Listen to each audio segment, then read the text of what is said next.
Dear cosmic dreamer, close your eyes now. Let the rhythm of your heartbeat sync with the silent pulse of the universe.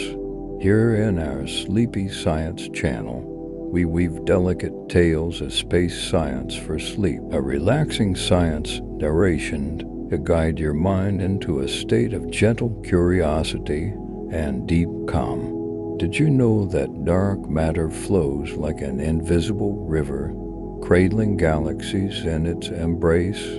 Or that the remnants of ancient supernovae still drift, carrying stardust that once danced in the heart of long-gone stars? These are not just facts to fall asleep to. They are whispers from a cosmos asking you to rest. Let our voice, layered over the Earth's own resonant frequency, become your bridge to the stars, a lullaby of logic, a science to fall asleep to. Is human civilization truly only a few thousand years old?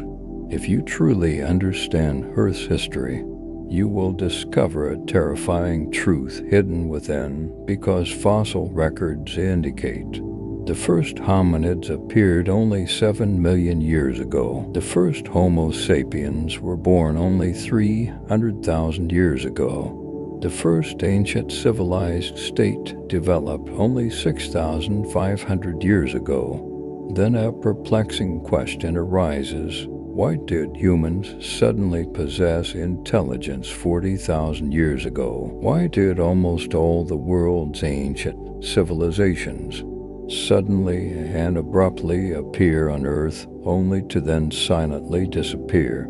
All of this seems to tell us that in ancient times Earth might have undergone earth-shattering cataclysm. This cataclysm was enough to change the history of Earth's civilization. Perhaps we are not the first civilization to appear on Earth.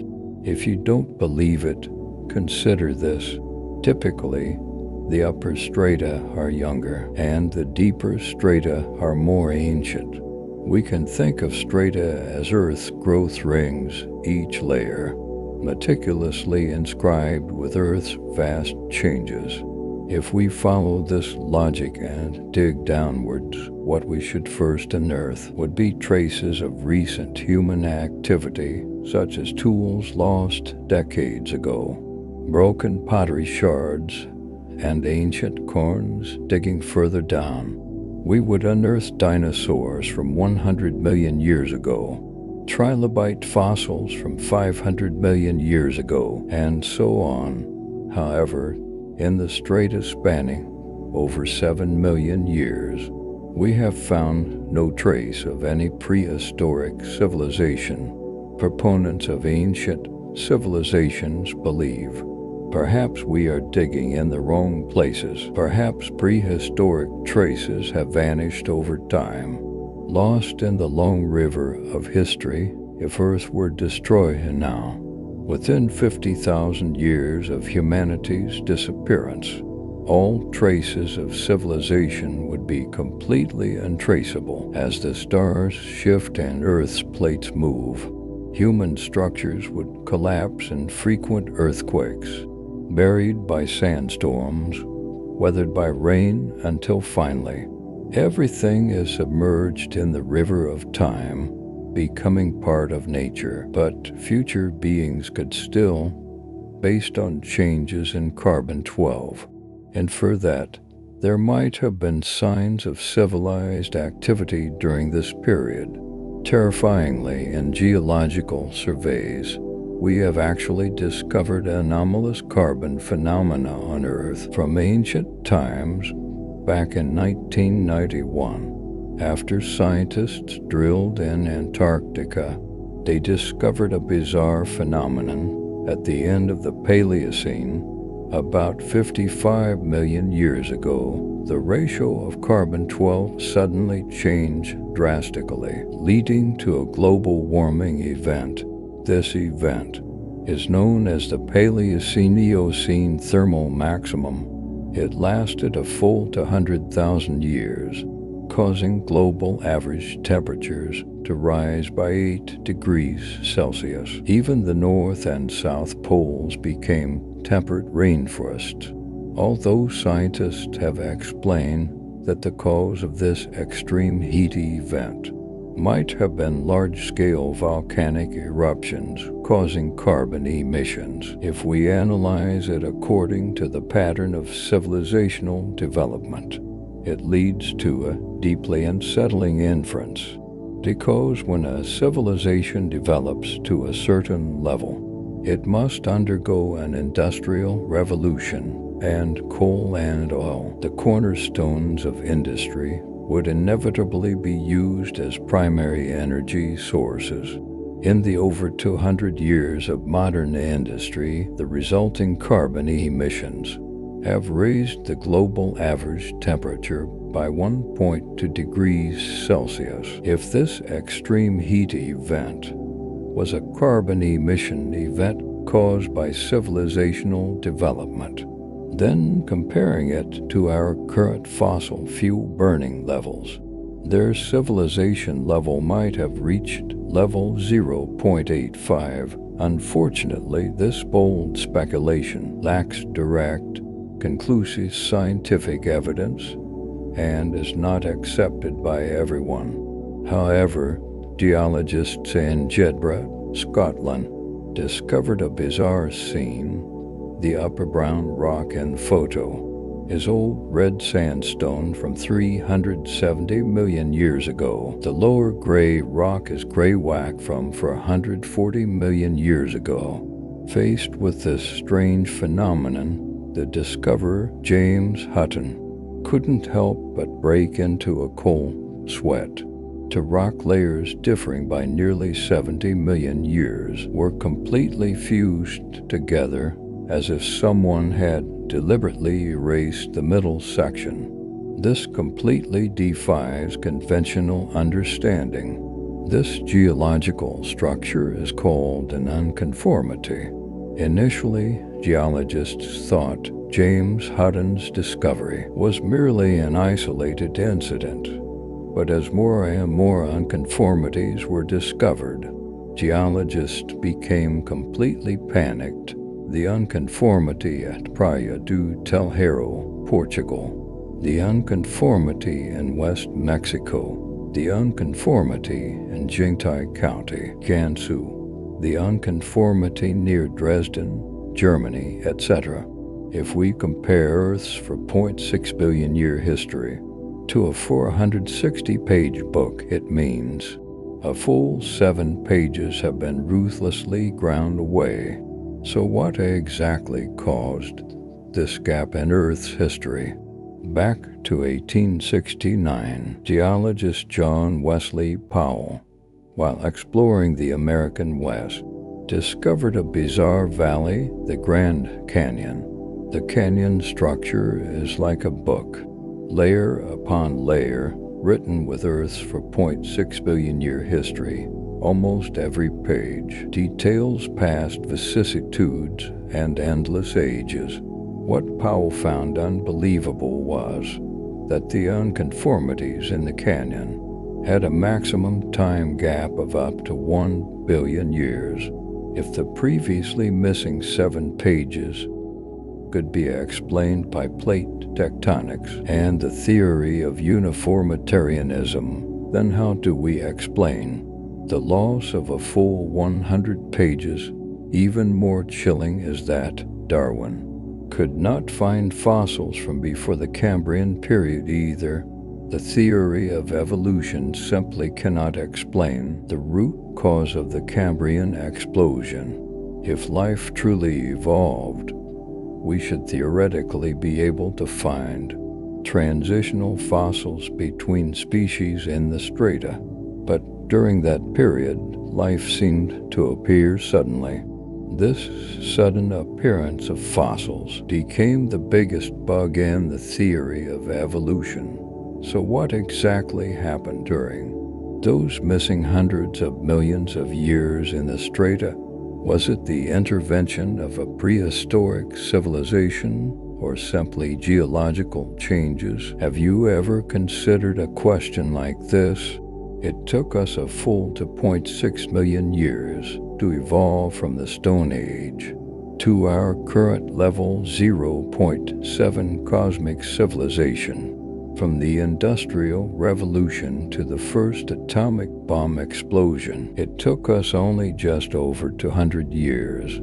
So in Earth's long 4.6 billion year history, there are 1,769 periods of 2.6 million years, even calculating from after the Cambrian explosion. That's 540 million years, allowing for 207 cycles. With such a vast base number, is it possible that prehistoric civilizations evolved? Almost all the evidence points to one astonishing fact. As early as over 10,000 years ago, a civilization existed on Earth. If you don't believe it, look at these two photos. If it's the same structure, then this would be the most important ironclad evidence for the existence of a prehistoric civilization. This photo was taken in 1965 by NASA's Gemini 4 spacecraft. Surprisingly, the special structure in the photo seems out of place, with the endless yellow sand surrounding it. Could this be a structure left behind by an ancient human civilization? Bizarrely, just 2 years after this photo was taken, the CIA launched a secret Operation Codenum Project Pole, focusing on the giant eye in the photo. Although on the surface, this project was a scientific research project to detect Earth's magnetic poles. With the declassification of documents in 2005, a concealed truth gradually surfaced. This classified file clearly revealed the investigation purpose of this mission and prominently featured the Eye of the Sahara. However, two key pieces of information in the file were deliberately redacted, seemingly hinting at some unusual discovery. The first, smaller redaction indicated they used an aerial transport platform for data collection. However, the onboard equipment contained an undisclosed, classified data reception device. Even more thought-provoking was the second redaction. Although the document claimed the scientific components of the investigation were fully transparent and available for global researchers to share, subsequent discoveries, even under the Freedom of Information Act, could still not be disclosed to the world. If the scientific content is not classified, does that mean there were no scientific discoveries in this investigation? What did the CIA discover in this operation? Why were they so particularly interested in the Eye of the Sahara? All of this traces back to a lost ancient civilization, Atlantis. The earliest records we can find about Atlantis are into dialogues by the ancient Greek philosopher Plato. Legend places it in the sea beyond the Strait of Gibraltar, a nation created by the sea god Poseidon. Atlas served as the first king. The kingdom of Atlantis possessed advanced technology and a highly developed civilization. But on the eve of attacking Athens, it encountered a great flood, becoming a place ships could not reach, thus disappearing into the long river of history. However, according to modern satellite maps, across the Strait of Gibraltar, aside from the deep Atlantic Ocean and the endless Sahara Desert, there is no trace of the mythical city Plato described. But things are often not that simple to conclude. The legendary story was just beginning. As more and more space photos were released, people were astonished to discover that the Eye of the Sahara in Mauritania bore too many similarities to Plato's description of Atlantis, both in appearance and geographical location. In the dialogues, the original text describes it like this: Atlantis was surrounded by mountains, sloping down towards the sea. Looking at the map, the topographic structure of the Eye of the Sahara perfectly matches the feature of being surrounded by mountains. The marks on the land around the giant eye, carved by floods, and the sedimentary layers found on the Atlantic seabed, all silently narrate that this desert might once have been an ocean. Plato also mentioned in his dialogues that the island of Atlantis was once inhabited by large herds of elephants, and the roofs of palaces and temples were made of ivory. Surprisingly, scientific research has confirmed that the now barren Sahara Desert was once a vibrant oasis in ancient times, teeming with diverse species and rich ecosystems, and home to a large population of African forest elephants. Subsequently, scientists discovered a large number of ancient whale skeletons nearby. An even bigger coincidence: the diameter of the Eye of the Sahara is 23.5 kilometers, only 0.1 kilometers different from Plato's description of 23.49 kilometers. Interestingly, near the Eye of the Sahara in Mauritania, local tribes also passed down an ancient legend. The first king to rule Mauritania was Atlas, and the first king of Atlantis was also named Atlas. According to the Mauritanians, their ancestor Atlas came from the northern mountains, and the location of the country he established was precisely the Eye of the Sahara in Mauritania. So where is this northern mountain? Did the figure of Atlas actually exist in history? Following these clues, and based on modern satellite maps, we discovered north of Mauritania there is indeed a mountain range called the Atlas Mountains, but it was named after the Titan Atlas from Greek mythology. Coincidentally, the Atlantic Ocean was also known as the Sea of Atlas in ancient Greece. All the above clues seem to tell us that the figure of Atlas might have truly existed in history, and he most likely came from ancient Greece to the north. This basically aligns with the local legends, but this raises a new question. Is the Atlas they refer to the same person? If you feel the above is not convincing enough, then please open a satellite image and find the location of the Eye of the Sahara. The striking white ring-like band area is primarily composed of salt. In ancient times, salt was an important resource, known as white gold, symbolizing wealth, and Plato's recorded Atlantis also was rich in salt and various metal ores. When a series of coincidences intertwine and converge, then the so-called truth becomes even more shrouded in mystery. Clearly, things are far more complicated than we imagine. Back to 443 BC, when the ancient Greek historian Herodotus set foot on Egyptian soil once more, he was greeted not by magnificent and splendid temples, but by dilapidated ruins eroded by time. Those once majestic pyramids were already submerged beneath the sands.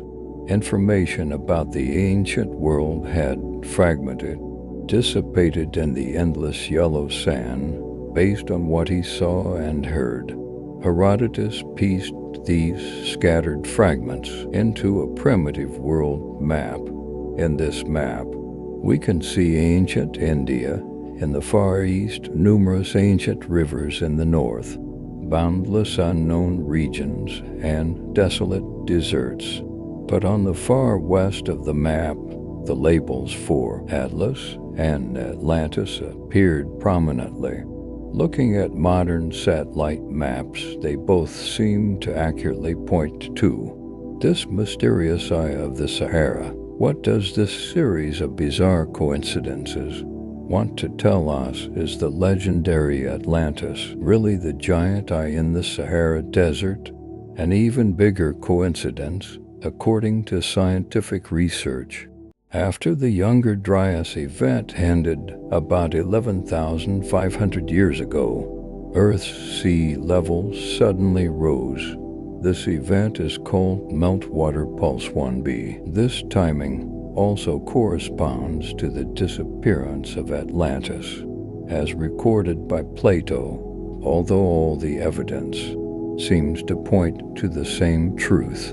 Refuting this hypothesis often requires only one point regarding Atlantis. This story was heard by Plato from Solon, a figure from hundreds of years earlier, and Solon heard it from Egyptian priests.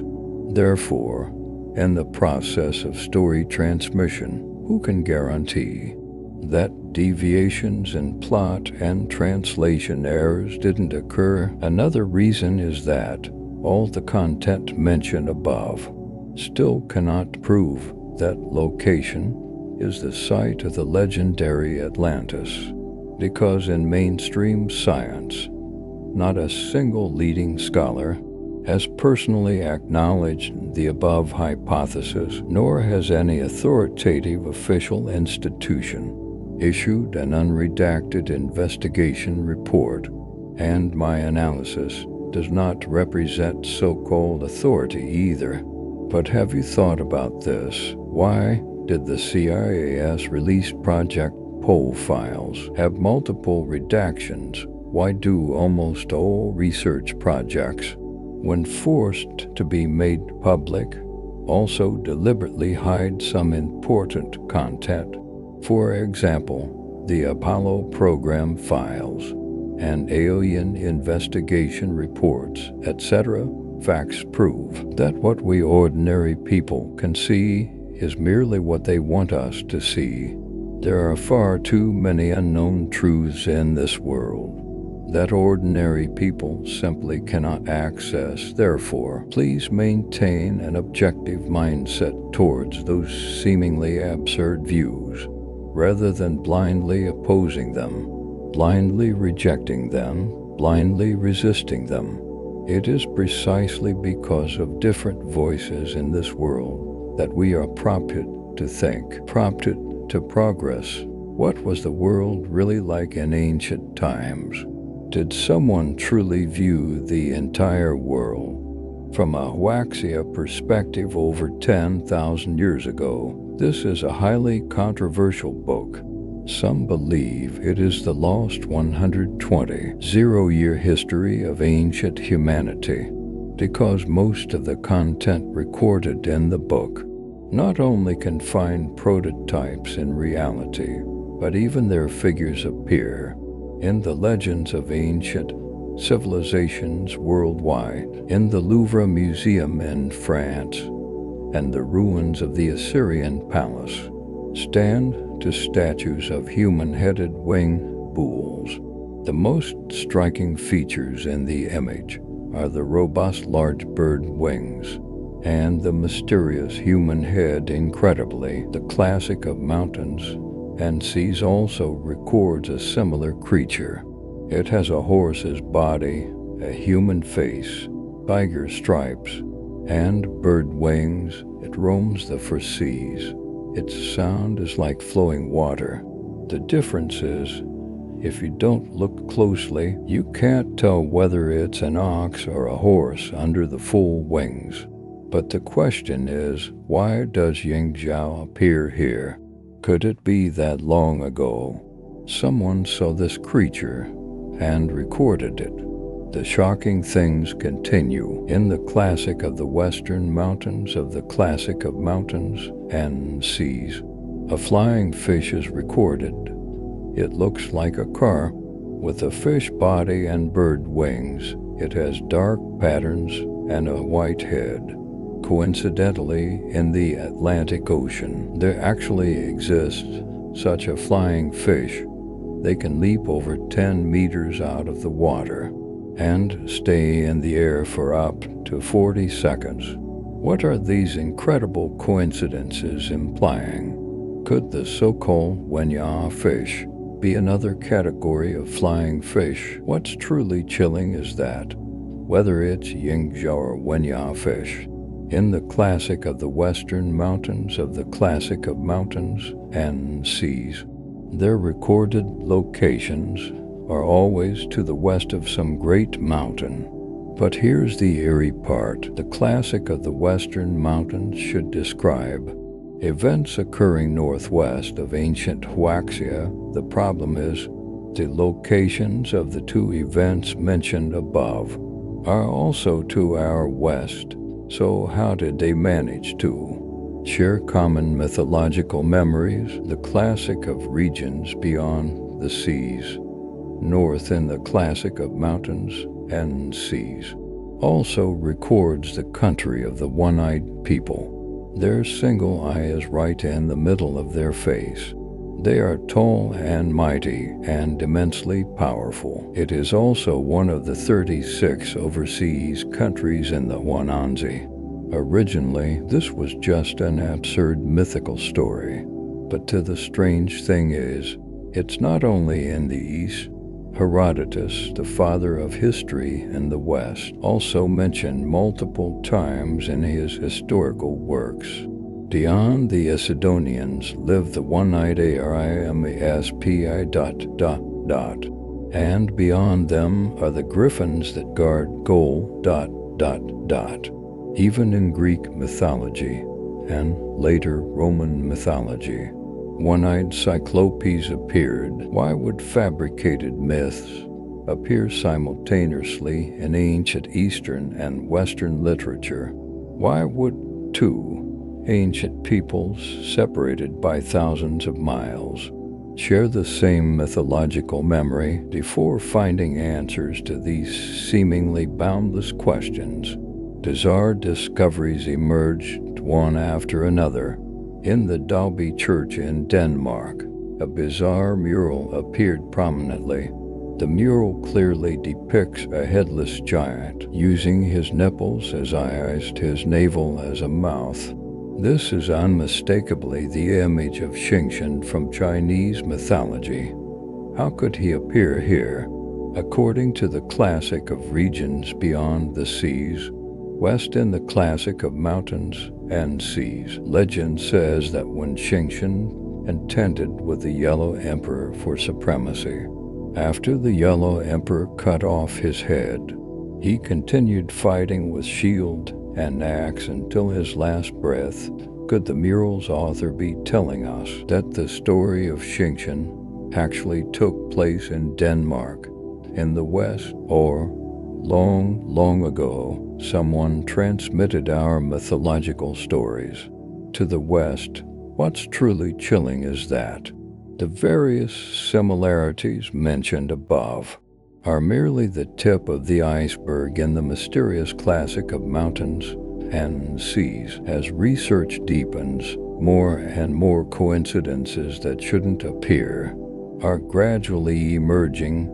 American scholar Henriette Mertz, after reading Vining's translation of the classic of mountains and seas, suggested that what is recorded in the classic of mountains and seas might very well be the mountains, geography, and ancient strange creatures of a previous civilization. But according to current satellite maps, the landscapes described in the classic of the eastern mountains of the classic of mountains and seas simply have no corresponding prototypes in Asia. If the mountains and rivers recorded in the classic of the eastern mountains did not appear in Asia, could they possibly be located in the American continent, which lies farthest east of China? To test this hypothesis, Ms. Mertz decided to personally search for those non-existent landscapes step by step to measure that lost ancient mythological world. She first followed the records in the classic of the Eastern Mountains, converting ancient Chinese li into modern miles. If it said 300 li west, she went 300 li west. She retraced the locations described in the classic of mountains and seas meticulously. Finally, she discovered an astonishing fact. The directions of the 4 mountain ranges recorded in the classic of mountains and seas bore striking similarities to the 4 major mountain ranges in the Americas, including the distances between mountains, the distribution of creatures, and the flow of surrounding rivers, etc. During her survey, she also found that among the local Native American Indian tribes, there has been a prevailing myth about suns rising together, and in the classic of mountains and seas and several other ancient Chinese texts, records of 10 suns also appear. Why would 2 continents separated by tens of thousands of miles share common mythological stories? Could it be that they came to the east long ago, or were they once an inseparable part of ancient Huaxia? Ms. Mertz also believed that the great ravine in the classic of mountains and seas is the Grand Canyon in Arizona, USA. Based on information verified in recent years, she reached an astonishing conclusion that at least as early as 4,000 to 5,000 years ago, Chinese people had already explored the American continent. She compiled this investigated information into a series of books. Once published, it immediately caused a sensation. If her inferences were correct, then Chinese history would no longer be merely 5,000 years long. However, some also believe that Ms. Mertz's forced interpretations smack of fitting square pegs into round holes and lack direct archaeological evidence. Relying solely on a book of uncertain age cannot prove those inferences to this day. Not only has Ms. Mertz's research failed to gain recognition in academic circles, but the classic of mountains and seas itself has been categorized as a purely mythological book with no historical reference value. So how should we explain the astonishing coincidences mentioned at the beginning of the video? Could they really be merely simple cases of fitting facts to theories? What exactly was the heaven of ancient times?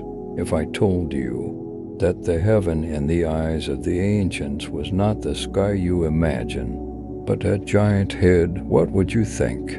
This is the oracle bone script character for heaven. This is the oracle bone script character for person. What's strange is, why does a circular object appear above the head of the person character? What does it represent? Could it be that the heaven of ancient times was actually a tangible entity? In 2009, Dr. Li Weidong, a history PhD, centered on this oracle bone character, deduced an astonishing conclusion. In ancient times, Earth underwent an earth-shattering cataclysm. This cosmic catastrophe not only destroyed traces of the previous civilization, but even completely transformed people's perception of heaven. Mythological stories like the sky collapsed in the northwest, the earth sank in the southeast, Gong Gong crashing into Mount Bujo, Nuwa mending the heavens, etc., are the true records of that great disaster. And the truth behind all this seems to be hidden within this oracle bone character. Not only that, after compiling a series of ancient myths and years of dedicated research, Dr. Li Weidong believed that the heaven mentioned by the ancients was not only a tangible entity, but the cause of that cosmic catastrophe seem to point to that seemingly insignificant planet, the moon. Once this mind-boggling statement was published, it immediately caused an uproar. If it weren't for his doctorate in history, it would likely have been drowned in the criticism of countless scholars. So what exactly did Dr. Li Weidong discover? Why is the ancients' heaven related to the moon? Why did the ancient people's worship of heaven only begin after the mythological stories of the pillar of heaven collapsing and the separation of heaven and earth? Faced with these seemingly nonsensical questions, experts seem somewhat unwilling to argue because the mainstream academic circle had already labeled Dr. Li Weidong's inferences as conspiracy theories meant to attract attention, lacking any evidential research. But the strangeness lies in the fact that archaeologists discovered a bizarre mural in the Yin Mountains rock paintings in Bayanur, Inner Mongolia. In the image, a person is devoutly worshipping a spherical object. Judging from other rock paintings from the same period, this object likely was not a radiant sun, but rather an object that enveloped the earth. So what does this spherical object refer to? Could this be the so-called heaven? If we follow Dr. Li Weidong's inference that the heaven of ancient times was a tangible great cover, it seems to hold water, because when the ancients created oracle bone script, they used extensive pictographic thinking. Through oracle bone script, you can indirectly see scenes from thousands of years ago. But why is Li Weidong so sure that the large head in the oracle bone character for heaven refers to the moon? The reasons for all this seem to find answers in ancient myths. In ancient Chinese myths, aside from numerous stories about the sun and heaven, there are almost no mythical records about the moon. The moon's appearance was added later. Pangu, Nuwa, Fuxi, Zhurong, the Yellow Emperor, Qiu, Shenong, etc. In all their mythological stories, records of the moon are almost entirely absent as the most prominent celestial body in the night sky. Why is it missing from the major events of mythology? This obviously defies common sense. Could it be that in ancient times the moon simply did not exist? Or was the ancient people's reverence for the moon so great that it was forbidden to describe it in writing? Regarding the secrets of the moon, we originally thought landing on it would unlock its mysteries, but the facts tell us the more we know, the more we realize we don't know. On July 21st, 1969, when Armstrong left humanity's first footprint on that desolate land, more and more puzzles emerged. First, the moon landing live broadcast was suddenly interrupted for minutes. The reason for the interruption is still debated today. Then, when the lunar module impacted the moon, it actually caused a moonquake lasting over an hour. Even more puzzling, scientists analyzing data from multiple lunar probes discovered a bizarre phenomenon. The depth of craters across the entire moon is almost uniform. No matter the size of the impacting meteorite, the resulting depth is controlled to around 10 kilometers. What do these unexplainable anomalies tell us? Could it be that due to cognitive limitations, what we understand is merely the tip of the iceberg as more and more unconventional phenomena are uncovered? Even more unknown mysteries emerge, which in turn give rise to another unsolved enigma.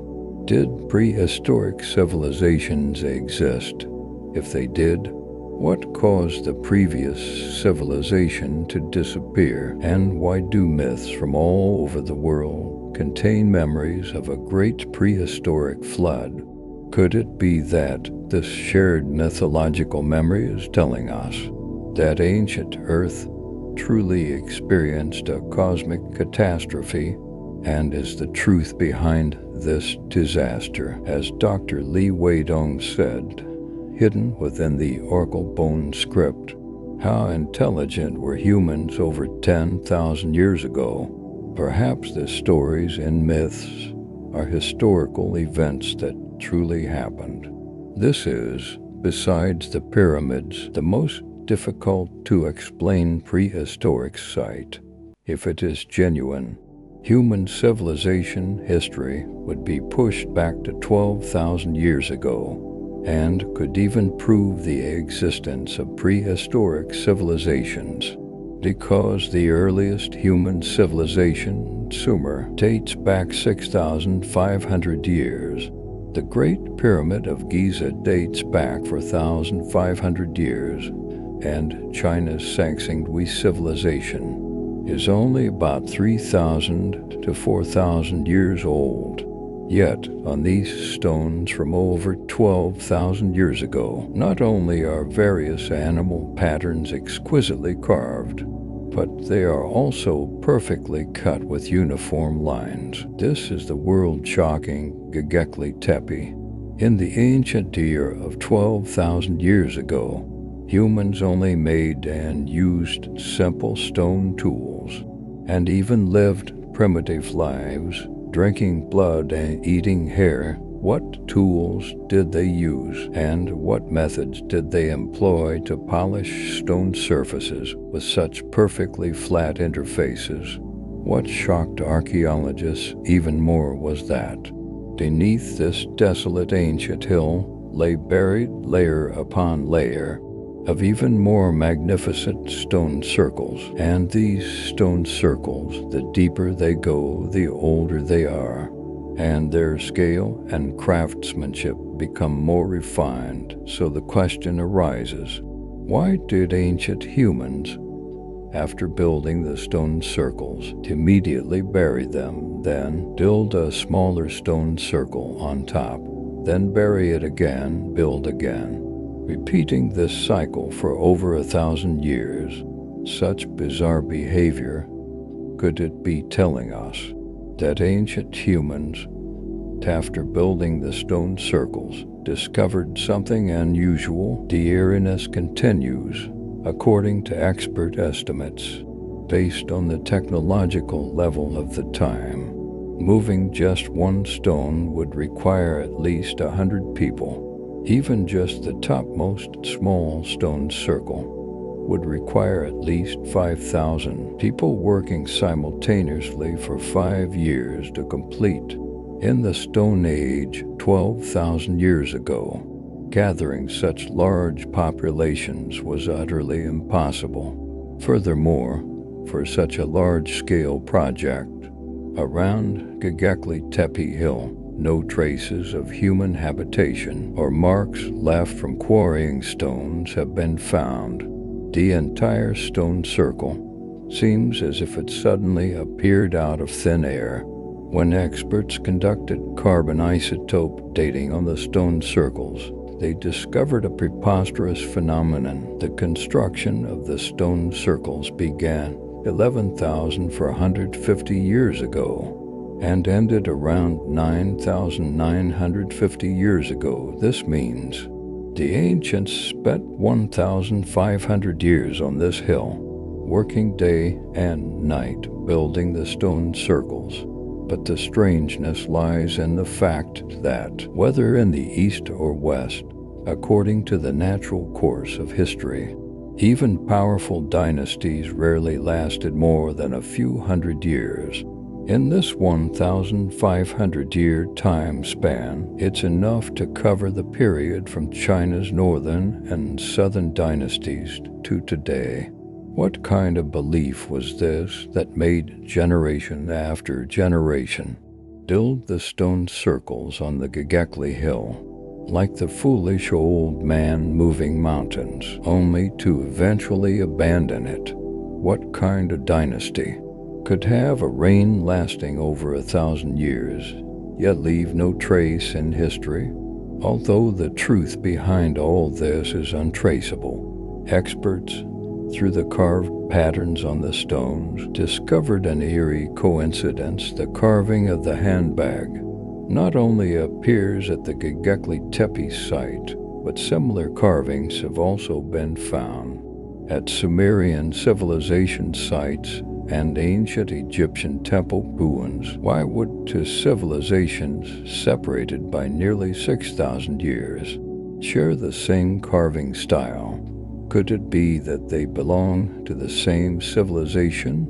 Or does the handbag carving have a deeper purpose? Conspiracy theorists believe these patterns are most likely represent a prophecy about the end times. However, after a series of studies, scholars found that the carvings at Göbekli Tepe likely represent an ancient calendar and star maps from over 10,000 years ago.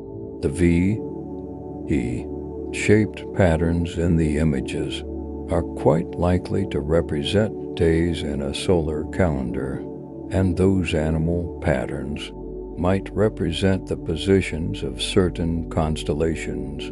Could Göbekli Tepe be an ancient observatory? In 2019, archaeologists on Karahan Tepe discovered similar stone structures, but its age is even earlier than Göbekli Tepe. They also found abundant traces of human habitation. Is it possible that Karahan Tepe was actually a residential city site, while Göbekli Tepe was a place for religious ceremonies? Coincidentally, the distance from Karahan Tepe to Göbekli Tepe is 37 kilometers, and the distance from the Forbidden City to the Temple of Heaven is also exactly 3.7 kilometers. Could it be that 12,000 years ago, there existed an ancient city here that was 10 times larger than Ming Dynasty Beijing? Or does Göbekli Tepe have innumerable connections with ancient Huaxia? The prehistoric truth about Göbekli Tepe becomes even more elusive. More and more unknown mysteries emerge. Why did they bury the stone circles and rebuild them? Why are there no records of such a massive project in historical records? Why did humans 12,000 years ago possess epoch-defining technology? The truth behind all these events seems to be hidden within that cosmic catastrophe over 10,000 years ago. Not long ago, an archaeology professor from the University of Edinburgh, Martin Sweetman, after years of dedicated research, suggested that the purpose of building Göbekli Tepe was to record the comet impact event of that time and predict future possible changes in star patterns. Looking at geological data, we find that around 12,800 years ago, a global extinction event indeed occurred, known as the Quaternary Extinction Event. In this extinction event, over half of mammalian species weighing over 40 kilograms, including mammoths and saber-toothed cats, went extinct. And are we humans also mammals weighing over 40 kilograms? It seems all clues return to the starting point. Perhaps, if we can decipher the information hidden in the stone circles, all problems can be solved. However, the truth has instead become increasingly shrouded in mystery. Scientists discovered that in layers before 12,900 years ago, prehistoric creatures were thriving everywhere. But in layers after that, no trace of them is found. Furthermore, in global strata, a sudden and drastic climate temperature change was detected. This abnormal geological change is called the Younger Dryas event by scientists. Around 12,900 years ago, Earth in interstellar space suddenly encountered the Taurid meteor stream. Subsequently, numerous meteorites impacted Earth and the Moon, causing sea levels to rise, temperatures to change abruptly, leading to a mass extinction event. Comparing the patterns at Göbekli Tepe, Professor Martin's inferences, and the mythological records of ancient civilizations worldwide, it seems the truth has already come to light. So, is it possible that around 12,800 years ago, an intermittent meteor shower lasting hundreds or even thousands of years forced the ancient humans of that time to expend massive time and manpower to build Göbekli Tepe with the purpose of recording and calculating future possible celestial phenomena, and scientists using geological data have already simulated the meteor impact sites of the Younger Dryas event. Facing these traces left by meteor impacts, could this be the true cause of the great floods appearing in the myths of ancient peoples worldwide? One can imagine that the sudden apocalyptic flood of that year instantly washed away prehistoric traces, the once glorious and majestic temples, and the civilization created by ancient Homo sapiens were also submerged in the river of time. Amid that apocalyptic flood, the ancient Greek philosopher Plato also mentioned in his dialogues a great flood that submerged Atlantis. Coincidentally, archaeologists have confirmed that the sinking of Atlantis might have occurred around 9600 BC, 11,600 years ago. Let's integrate the time coordinates mentioned above. The truth becomes very clear. In that cosmic world-reshaping catastrophe of that year, what kind of helplessness did ancient humans experience? Perhaps this is the despair described in the myths. The sky collapsed in the northwest. The earth sank in the southeast. Nuwa mending the heavens. Why can we never find the geographical locations corresponding to those in the classic of mountains and seas using current coordinates?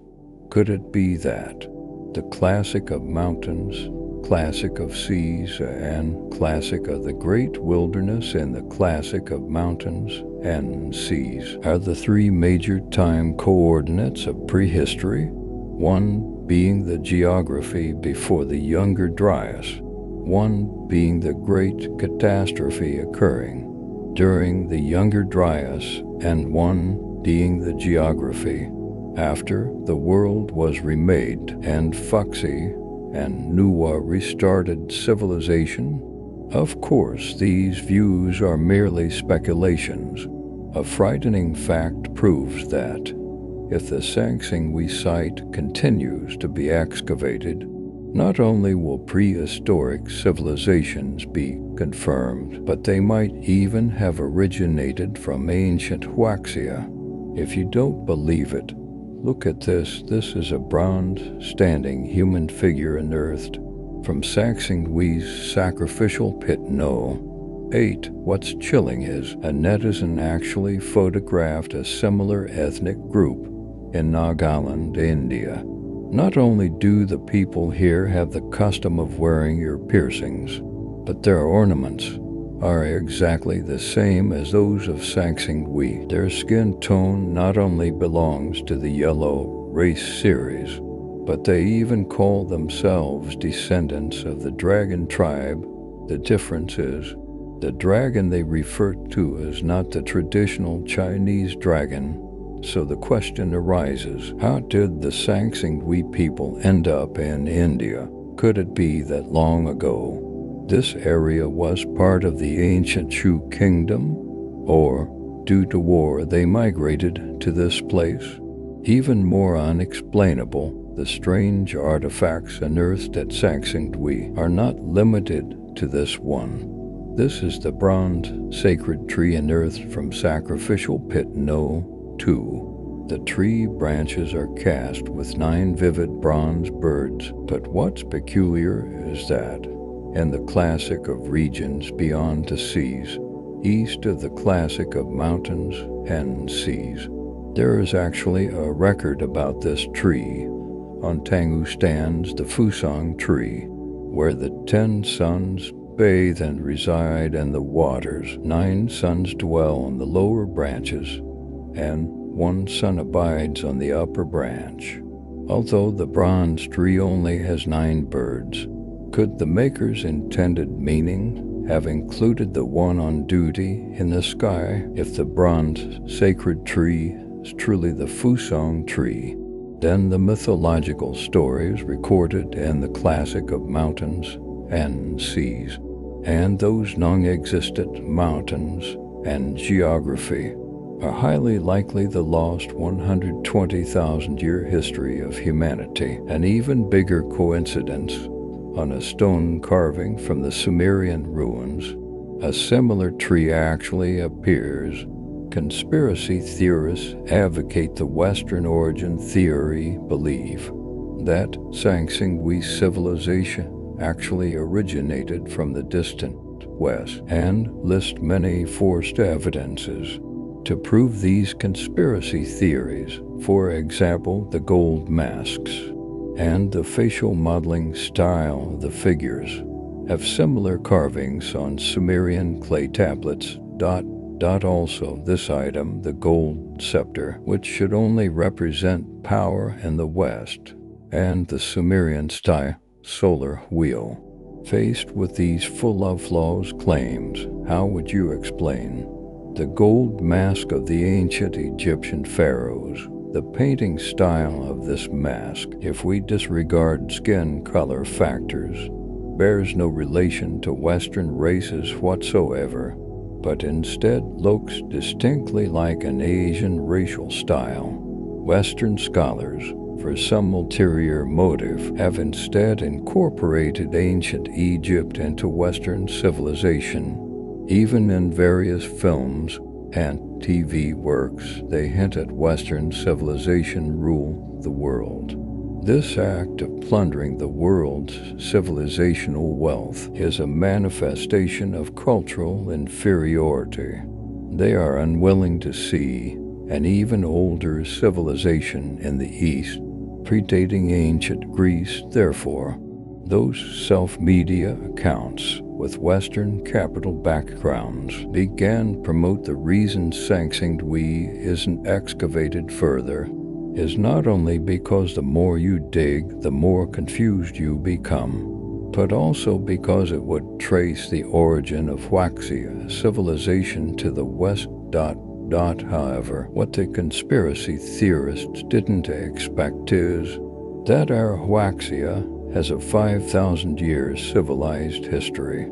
Everything that happened through all dynasties is recorded traceably in historical books. The Bamboo Annals records that when King Wu fought against King Zhou, 8 vassal states followed King Wu, including the state of Shu. Although the state of Shu was destroyed by Qin, the historical memory of the Shu state has been passed down in folklore. We can even find traces left in historical books from the artifacts unearthed at Saxingdui. This is the protruding eye mask unearthed from Sacrificial Pit No. 2. Its bizarre artistic style became the trigger for those promote Western conspiracy theories. Many uninformed people, after watching some misleading videos, started to naively believe this simply doesn't belong to our unique Huaxia style. Actually, anyone familiar with history knows that over 2,000 years ago, the records of Hawaii recorded that there was a shoe marquis named Kangkong, whose eyes protruded vertically. He was called king. Doesn't this mask depict the image of the first shoe king, Kangkong? You bloggers chasing traffic, what are your intentions in spreading that Sangsingwi? The more you dig, the more confused you become. Looking at all the artifacts unearthed at Sangsingwi, can you point to one that isn't recorded in historical books? Are you relying merely on those hearsay-based false evidence and those distorted rumors that spread falsely?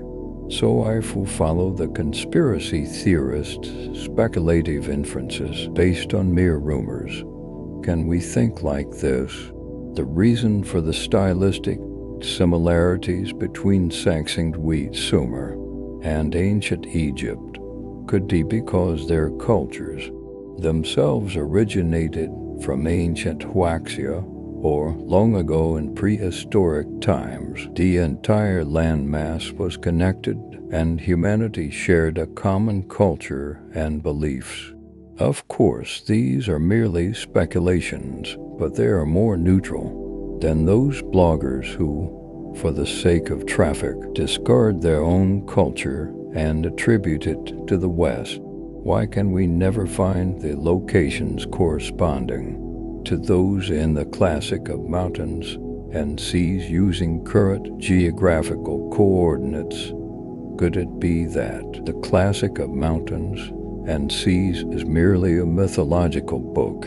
Or did someone long ago see these creatures and record them?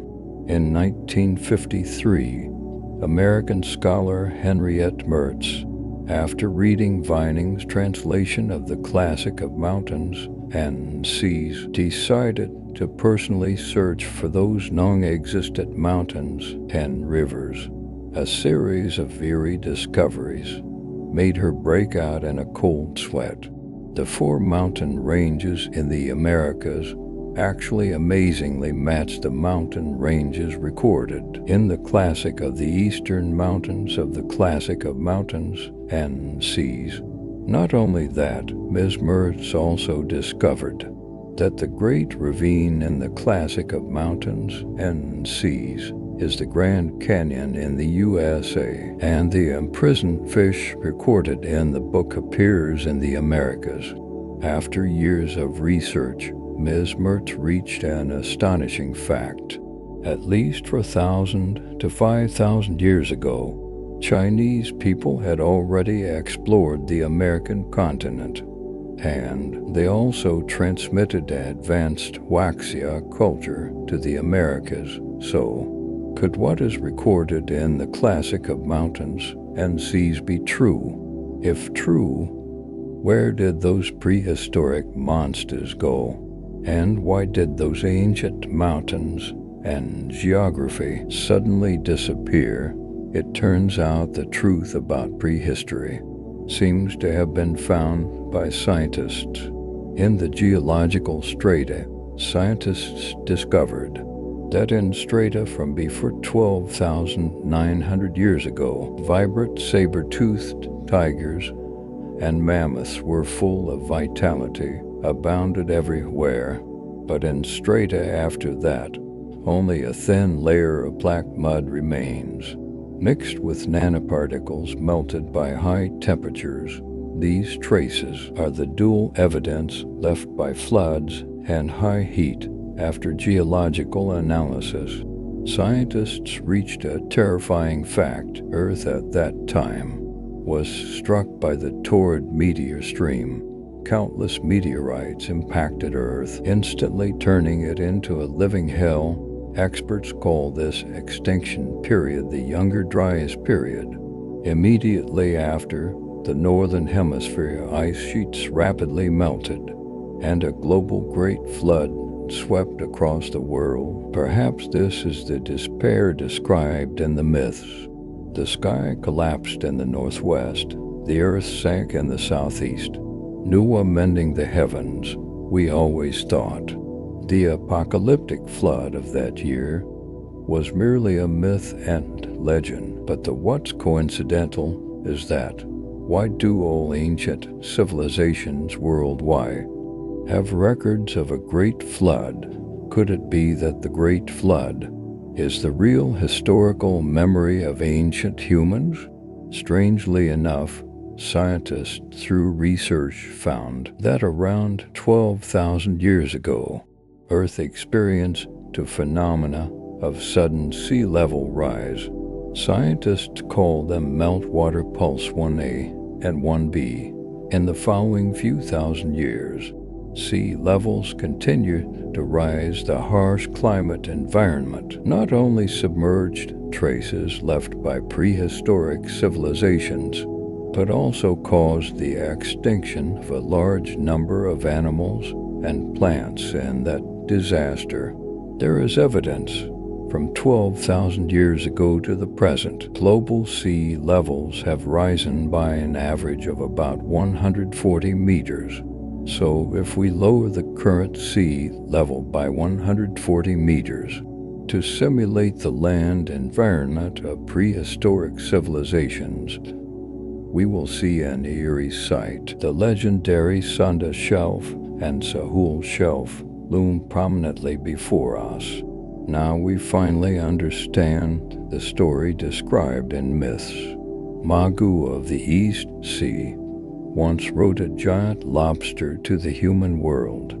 She said she had personally witnessed the East Sea turn into mulberry fields. The water around Penglai was shallower, and it is now.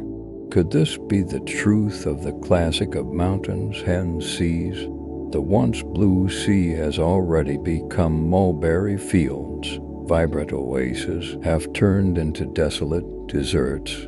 That information about the ancient world, fragmented, is scattered in the myths and legends of ancient civilizations. The traces left by prehistoric civilizations have long been submerged in the river of time, leaving only those pale and fragmented texts.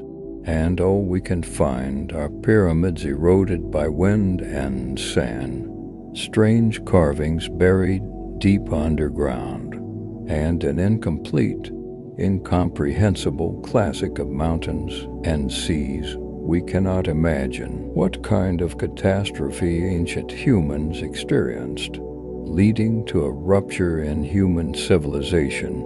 Paleontologists have already determined from strata that Earth has experienced 5 major mass extinction events. The one we are most familiar with is the 5th, the asteroid that wiped out the dinosaurs 65 million years ago. However, what textbooks don't tell us is that 12,000 years ago, Earth already experienced a 6th mass extinction event, historically called the Quaternary extinction event.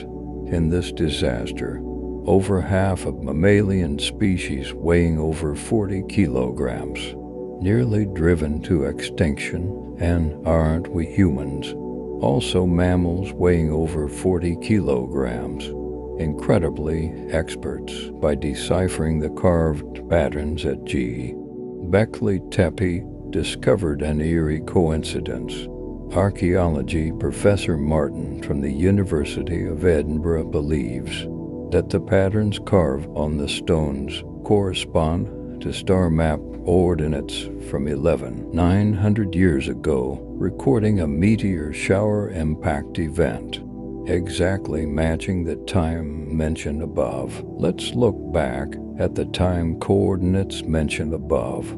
After the Younger Dryas event, glaciers melted, sea levels rose subsequently, evolving into an apocalyptic Great Flood. Then the Quaternary extinction event occurred. The Sunda Shelf and Sahul Shelf also seem to have truly existed. These coincidences that shouldn't appear seem to be hinting to us that the classic of mountains, classic of seas, and classic of the great wilderness in the classic of mountains and seas are highly likely to correspond to the three major time coordinates of prehistory. One is the geography, before the Younger Dryas. One is the great catastrophe occurring during the Younger Dryas, and one is the geography after the world was remade, and Fuxi and Nuwa restarted civilization, although these speculations have not gained recognition in mainstream academia. The truth about prehistory seems to be hidden within the mythological stories we know. Perhaps only mythological stories are the closest to the real memory of that era. Do you believe that prehistoric civilizations once existed on Earth? This is a real video. A foreign exploration team accidentally discovered a neatly arranged underwater yellow brick road while conducting seabed surveys near the Hawaiian Islands. That the so-called yellow brick road is merely the unique shape formed by repeated volcanic eruptions. Many still firmly believe this brick road is the only path to the mythical city of Atlantis. Then how should we explain this gear-like object that appears ancient? In 1900, archaeologists in the waters near Antikythera, Greece, discovered a gear-like mechanism. After research by scientists, they found this mechanism could not only accurately calculate time and dates, but also precisely calculate the trajectories of the Moon, Sun, and 5 major planets. It could even predict solar and lunar eclipses months in advance. Even more incredible, this device dates back to around 100 BC. Similar craftsmanship and technology only appeared in Europe in the 14th century. Even today, with advanced technology without machine tools, it is difficult to manufacture gears with such high precision. The knowledge required to build this device includes not only mathematics, astronomy, physics, and most modern sciences. Could it be that over 2,000 years ago, the ancients mastered knowledge possessed only by modern technology, or in ancient times, human technological level already exceeded our imagination, even surpassing our current technological civilization? Even more strange is that mythological legends from almost all over the world contain records of a great flood.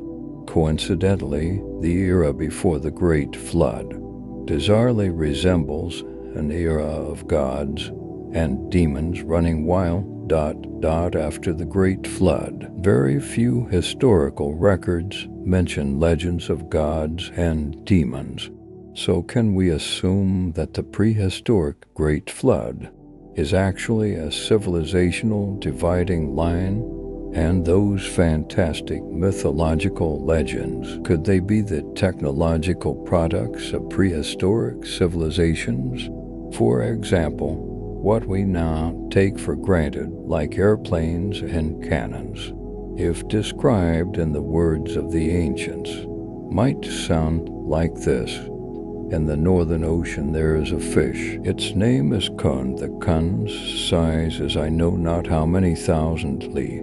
It changes into a bird whose name is Peng. The Peng's back is I know not how many thousand li. Or like this, a divine thunder fell from the sky, guided by the earth. Mountains and rivers seemed to split. The sound traveled 800 li. Einstein once predicted, I know not with what weapons World War III will be fought, but World War IV will be fought with sticks and stones. Assuming prehistoric civilizations truly existed, could it be, as Einstein predicted, that a prehistoric war caused the Great Flood, thus sinking human civilization overnight in a cataclysm leading to a civilizational rupture. This is the largest pyramid in Egypt, the Great Pyramid of Giza. Its height is equivalent to a 40-story building. Its total weight is about 6.8 per million tons. The largest stone blocks weigh up to 50 tons. Its construction method remains a mystery to this day. Even rebuilding it with modern technology is no small challenge. It's hard to imagine how, in the slave society of over 4,500 years ago, the ancient Egyptians used which methods to quarry such a vast number of stone blocks and transport them to a height of over 100 meters. From today's perspective, this project, simply relying on human labor, is utterly impossible to complete. Even more inconceivable, its purpose was merely as a pharaoh's tomb. Strangely enough, pyramids don't only exist in Egypt. In ancient ruins all over the world, their figures can also be found in the icy, uninhabited Antarctica. Pyramid-like structures have also been discovered. Even on distant Mars, the Viking 1 probe photographed traces of pyramid-like structures. Such incredible coincidences. Could it be that these structures were all built by the same civilization, or did all the world's ancient civilizations share the same religion? Not just pyramids. In the Ica province of Peru, there are also some unexplainable structures. In 1939, an archaeologist named Paul Cusack, while flying over the Nazca Plains, accidentally discovered some shocking patterns. These patterns are enormous, so much so that on the ground, it's difficult to discern what these patterns depict. For example, this 300-meter-long hummingbird, a 108-meter-long monkey with a coal tail, and this large condor with a wingspan over 50 meters. Not only that, almost the entire plateau is covered with geometric figures of varying widths. The number of these lines is estimated to be in the thousands, but because they are so numerous, some lines intertwine, intricate and complex, and new lines are still being discovered to this day. Their exact number still hasn't been calculated. Carbon-14 dating indicates the creation time of these lines was around 500 BC, 2,000 years ago. What puzzles scientists is that such enormous patterns can only be seen in their entirety from an altitude of at least 300 meters, and only from this height could ground personnel be directed to draw such bizarre patterns today with highly developed technology. Without satellite data and modern tools like laser surveying, completing these drawings is utterly impossible. More importantly, what is the purpose of these drawings? Some say it is a map because the ancients had no paper to record information, so they used the earth to mark water sources. There's an even more bizarre claim. A Swiss author, Erich von Däniken, after 30 years of research, believed the Nazca Desert was a landing field for alien spacecraft visiting Earth. These straight lines and runways represent planetary motion trajectories, and those animal figures represent constellations. For example, this looks like an astronaut, and this one representing a spiral galaxy might be the best proof. Although Erich's alien runway theory was mocked by scientists, it nonetheless drew people's attention to the vastness of outer space. Many couldn't help but suspect these patterns were drawn by the ancient Nazca people according to the constellations in the sky. Or did the ancient Nazca people long ago already master advanced technology and had already conquered the vast universe beyond Earth? Even more bizarre is that, in a town not far from the Nazca lines, some stones carved with strange patterns were accidentally discovered. These stones not only depict the entire process of a heart transplant surgery, but also show battles between humans and dinosaurs. If these stones are not forgeries, then this would be the greatest discovery in history, because it not only proves the existence of ancient civilizations, but even suggests the highly likely that humans and dinosaurs coexisted in the same era. For example, this object that looks like a flying vehicle and the scene of observing the stars with a telescope. These eerie patterns make it hard not to associate them with ancient civilizations or aliens, not only in Peru, in many places around the world. Some unexplainable relics have also been discovered. In 1934, British archaeologist Charles Leonard Woolley, at the site of the Sumerian civilization, discovered many clay tablets inscribed with writing, yet it was these unremarkable clay tablets that recorded a truth about prehistoric civilizations and the legend of aliens visiting Earth. According to the deciphered text on the clay tablets, about 450,000 years ago, a group of aliens from the planet Nibiru came to Earth. They modified humans, established civilizations.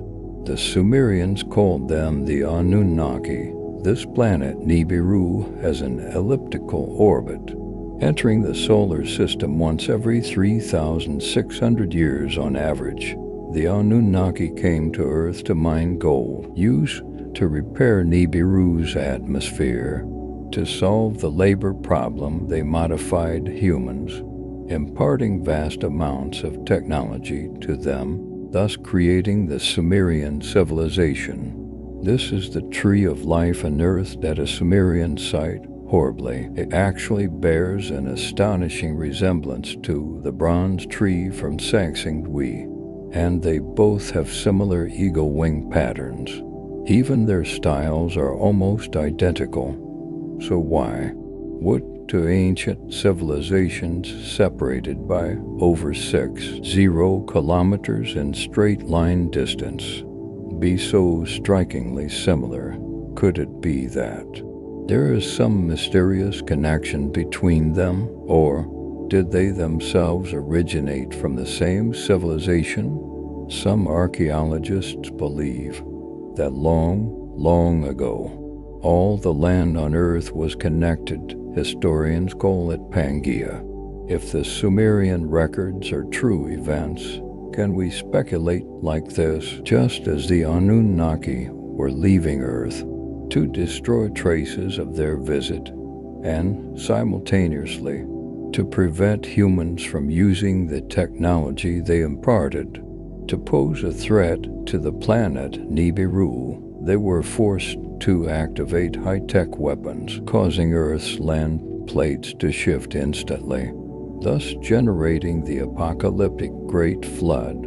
Of course, this claim is merely a speculation. It lacks any scientific basis, because modern people simply won't believe this kind of absurd and bizarre analysis. This is a human shoe print on a trilobite, dating back about 500 million years. This is a hammer left from the Ordovician period, with a history of at least 400 million years. Although scientists have debunked this, saying the so-called shoe print and hammer are merely traces accidentally left by modern people, many still firmly believe that prehistoric civilizations not only truly existed, but even over 10 years ago, someone viewed Earth from a space perspective. This is a highly controversial map drawn by the French mathematician Orion in 1531. In the map, not only is the topographic outline of Antarctica clearly drawn, but even mountain ranges are depicted. What's strange?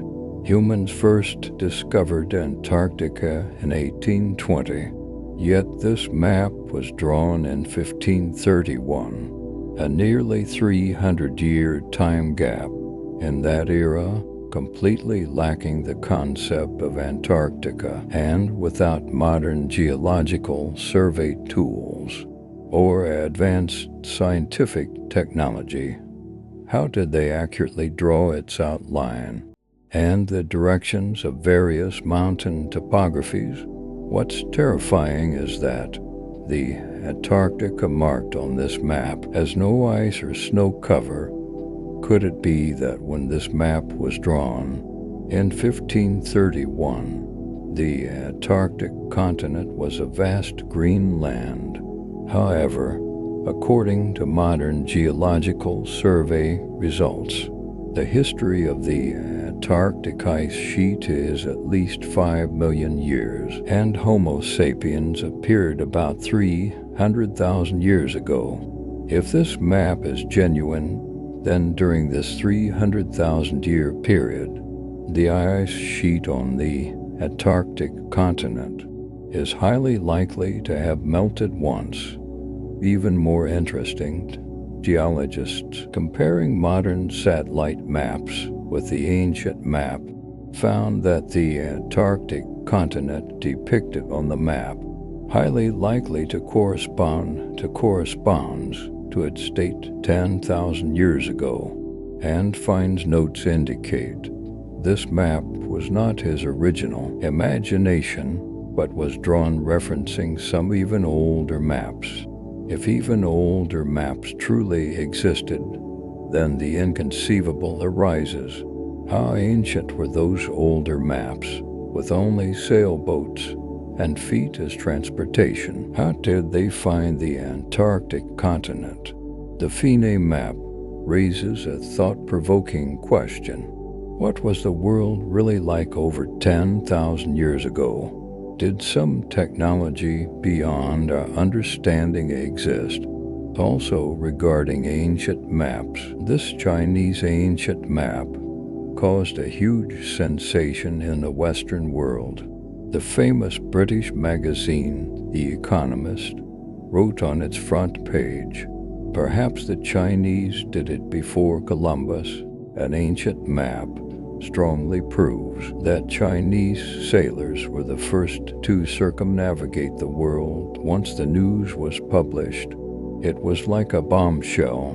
If the map is genuine, it means human history will be completely rewritten, because the Portuguese explorer Bartolomeu Dias only discovered the Cape of Good Hope in Africa in 1488. Columbus discovered the Americas in 1492. Europeans discovered Australia in 1606. But on this world map from 1418, not only are Africa, the Americas, and Oceania clearly drawn, but even Antarctica, discovered only in 1820, and the Arctic, discovered in the 16th century, appear. Obviously, the appearance of this map does not conform to history, and the possibility of forgery is extremely high. However, in 2006, testing by the Waikato University Laboratory, New Zealand, showed results indicating the paper's manufacturing period completely matched the time of drawing and signing on the map. Could it be that our history needs to be rewritten? Gavin Menzies, a retired British Royal Navy officer, influenced by this map, after consulting extensive materials, believed China was the first to discover the world, and subsequently wrote 1421, the year China discovered the world, so is there a possibility that the locations marked on the map were places Zheng He's fleet visited during his voyages to the western oceans? However, Zheng He's navigation chart looks like this. Its drawing method and style are completely different from the comprehensive map of the world. Moreover, historical records do not indicate that Zheng He's fleet went to all the places on the map. What's strange is that at the location of Oceania on the map, there is an annotation like this, translated in the 13th year of the Yongle era, following the eunuch ambassador Zheng He and others visited Jesse Zhufan, reached Hormuz and other countries, delivered imperial edicts, and bestowed gifts, returned to the capital in the 16th year of Yongle. Based on this description, many believe the original map's background should be this. In the 13th year of Yongle, a group followed Zheng He visited many small countries in Oceania and finally returned to Beijing in the 16th year of Yongle. This corresponds to the time of the original map mentioned in the lower left corner. The author of this map, during the Qianlong Guiwei year, copied a map from the Ming Dynasty's 16th year of Yongle, titled Map of Tributary States from the Four Corners of the World. In the western region of the American continent, it is annotated like this. The natives here have black-red skin, wear bird feathers on their heads and waists. In fact, the native people of America, the Indians, indeed looked like this. In the Mexico region, there are cities, all built with stone, hence called the Stone City. This should refer to where the ancient Maya lived, known for their famous Maya pyramids, and at the location of Australia. It is also annotated. The natives also have black skin, wear no clothes, only a waist covering of bones. I checked some relevant information. Australian Aborigines really did look like this. What's even more eerie is that, in the upper left of the map, a line reads, "All places without red circles are named as in the original map." This means the places annotated in red boxes were already present on the original map, according to this description. At least by the 16th year of Yongle, these red-boxed places had already been discovered by the Chinese. Could it be that this ancient map referenced an even older map? How did those creators of ancient times, as if from a god's eye view, survey every corner of the world? Perhaps our world is far more bizarre than we imagine. In 1929, in the Topkapi Palace in Istanbul, Turkey, a special map fragment was discovered because this map was found in the study of Admiral Piri Reis. It was named the Piri Reis map. The Piri Reis map depicts not only South America, West Africa, and the topography of Antarctica, but also the directions of various mountain ranges. What's strange is that this map was drawn in 1513. Like the Fine map and the complete map of the world, the Antarctic continent's outline is clearly depicted on it, and Antarctica on the map has no ice or snow cover. Simultaneously, in the text below the map, it describes that on the Antarctic continent there were naked savages, lush, spicy plants, and terrifying giant snakes. Even more incredible, in 1953, the famous Professor Charles Hapgood of Harvard University learned from the U.S. Geological Survey that the Antarctic region mark on the lower part of the Peri-Race map. There's an astonishing resemblance to the coastline of Queen Maud Land's Princess Martha Coast, detected by Air Force surveys. And according to Notes and Race's notebook, this map was drawn referencing over 20 different original ancient sources, including 8 maps dating back to the time of Alexander the Great in the 4th century BC. So the same question appears again. The common point of these 3 ancient maps is they all referenced some even older maps, and their drawing styles seem to be from a space perspective. What's eerie is that among the many Earth photos sent back by U.S. lunar probes, there was one that was identical to the Peri-Race map. In this photo, the shape of South America is also elongated, and the elongated shape completely coincides with the Peri-Race map. In other words, those referenced ancient maps, highly likely to have been based on photos taken from space. Perhaps as early as 10,000 years ago, someone viewed Earth from the Moon's position. So the question arises again, on these 3 ancient maps, the Antarctic continent has no ice cover.